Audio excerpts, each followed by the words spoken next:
You pay a price when you avoid healing. There is a price to pay when you avoid healing.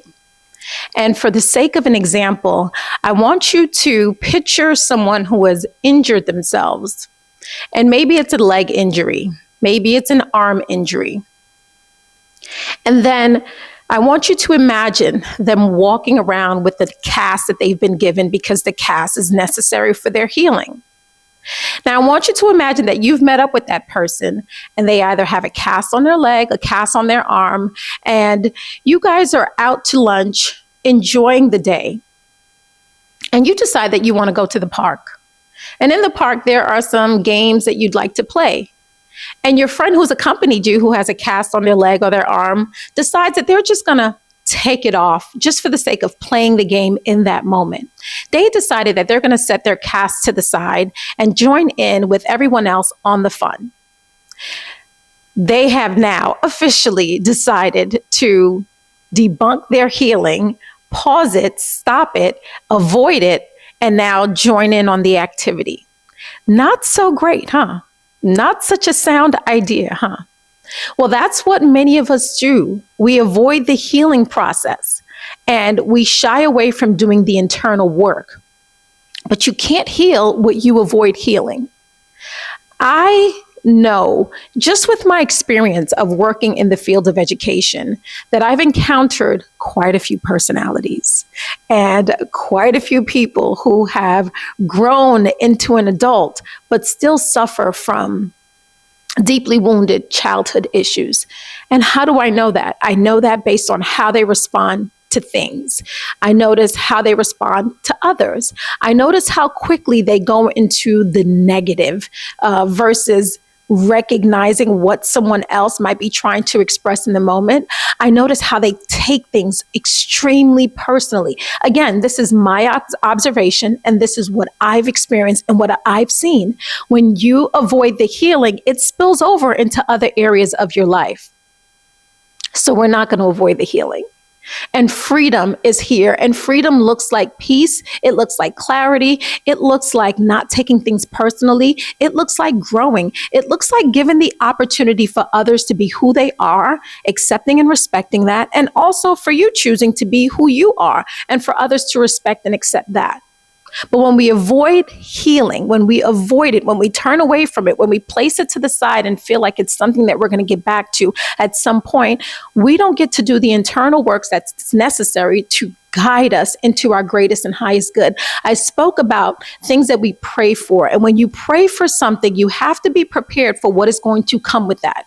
Now, that's not necessarily some sort of warning, but it is a caution that if you are praying for patience, again, you're going to be given opportunities to demonstrate that patience. If you're praying for love, then you're going to be given that opportunity to express love and to show love, even in the moments where love may not be present. It's kind of like wanting to plant flowers. Well, we know that flowers don't just necessarily need sunlight, they also need rain. And so how are you showing up, and is it from a place of authentically recognizing what needs to be healed, or is it from a place of avoidance? I have seen both. I've experienced both. And we have to zoom in on what we're asking for in life and seeing if it's in conjunction, right, with what our output is on a daily basis. Does it match? Does it genuinely match? You can't avoid the healing. Healing is kind of like putting ointment on a wound. It doesn't mean put the Band-Aid on dirt that's already there or something that hasn't been cleaned and scraped out. If you've been to the nurse's office, if you ever hurt yourself while in school, they don't just toss you, well, depends, but the average nurse doesn't just toss you a Band-Aid and say, have a nice day. They typically want to look at the wound, clean it out, right? Decluttering the mind, decluttering it, disinfecting it, right? Disinfecting it, and then applying some sort of ointment or balm on it, and then wrapping it so that it can go into a place of healing. And once you've done the decluttering, once you've done the disinfecting, you don't open the wound back up and look at it and say, is it healing? Is it healing? Is it healing? No, that's a daily process. We trust and believe that that scar is going to heal.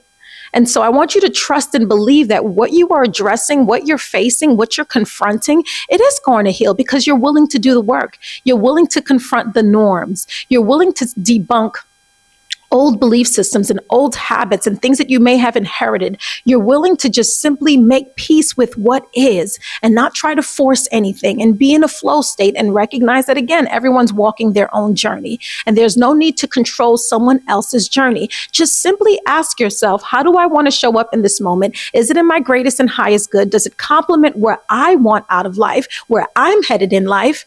And then that'll be your decision. We discredit the importance of feeling. Feeling is truly the secret.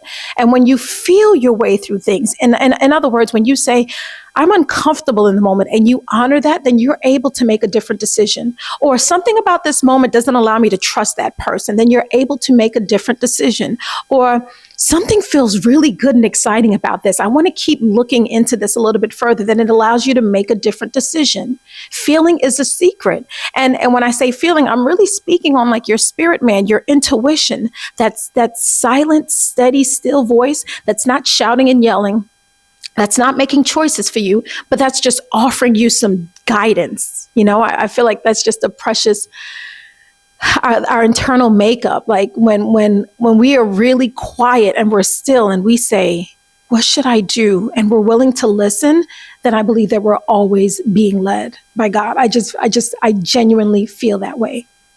So don't avoid healing. And when you avoid healing, you avoid the other side of healing, which is freedom, which is the acceptance of what is, which is not bucking up and fighting against every person who disagrees with you, or every person who has different values than you, or every person that's voted differently than you, or every person that has different cultural norms than you. You accept it. And then there's a cohesiveness that happens within your relationships. You are not necessarily trying to change anyone. You're simply saying, is this the right fit?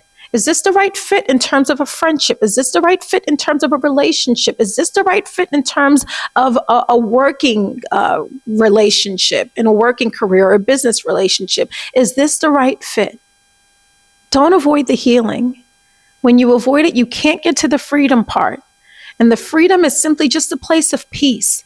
Doesn't mean that every day is easy. It doesn't mean that everything makes sense in life. There are some things that we just can't explain. There are some things that I feel like are happening, as I mentioned, as I would call it, divinely guided, right?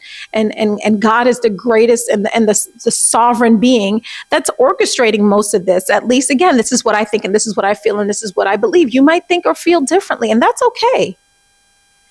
But you can't control everything, and you can't control anyone except yourself. So why not come from a place of healing? Why not come from a place of sitting with the discomfort where you say, I wonder why I chose that relationship. I wonder why I participated in that so long. I wonder what part of me felt like I needed to do X in order to get Y.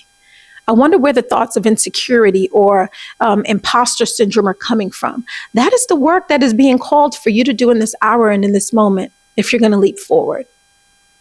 And when I say leap forward, I'm not talking about these grandiose, outbursts and things that just take your life from 0 to 100. No, I'm talking about what takes your life from 0 to 5, then what takes it from 5 to 10, then what takes it from 10 to 15, then what takes it from 15 to 20, just increments, small increments of change that benefit us and really allow us to be still a little bit more and not react immediately and think and process things through and give people the benefit of the doubt, or also be clear about who they are showing you who they are and making decisions that are quick, effective, and decisive.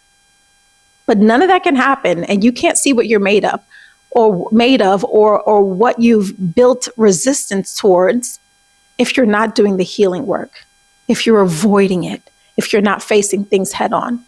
So I'm encouraging you to do that healing work. Do the work. It's okay to be silent. It's okay to not engage in everything. It's okay to take a step back. It's okay to ask questions. Why did I do that the way that I did that? Who am I surrounded with? How does that help edify me and expand me?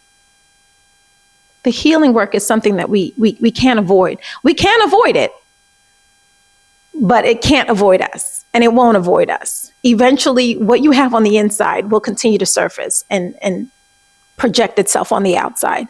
And then you can really determine whether or not you've been doing the work or if it's been doing you. If you've just been blowing throughout the wind, not grounded, if your emotions have been everywhere, if stillness feels like a threat to you and your well-being, examine that. Pay attention to that. This is not a one-stop shop. This is not a one-day journey, a one-month journey. This is continual, depending on what you've experienced in life and what you want to face and what you want to address. And if you're willing to see that sometimes maybe you are the issue, maybe you're the problem. And I say that with love, but we all have been the problem at some point in our lives. So do some introspective work. Pay attention to the cues that lead you, that guide you, that order your steps, that order your decision making. Refresh your mind. Again, declutter the mind. And then begin the healing process. Because after you've decluttered, and then after you've replaced the old stinking thinking with some newness and some love and some greater insight, then guess what happens afterwards? There's a propelling that moves forward with you. There's a go this way, be led there. Surround yourself with that. There's a freshness that comes with that. You don't have to be the same person every single day. You can make a decision to heal, make a decision to declutter, make a decision to want more, to do more, to be more. It's all within your hands.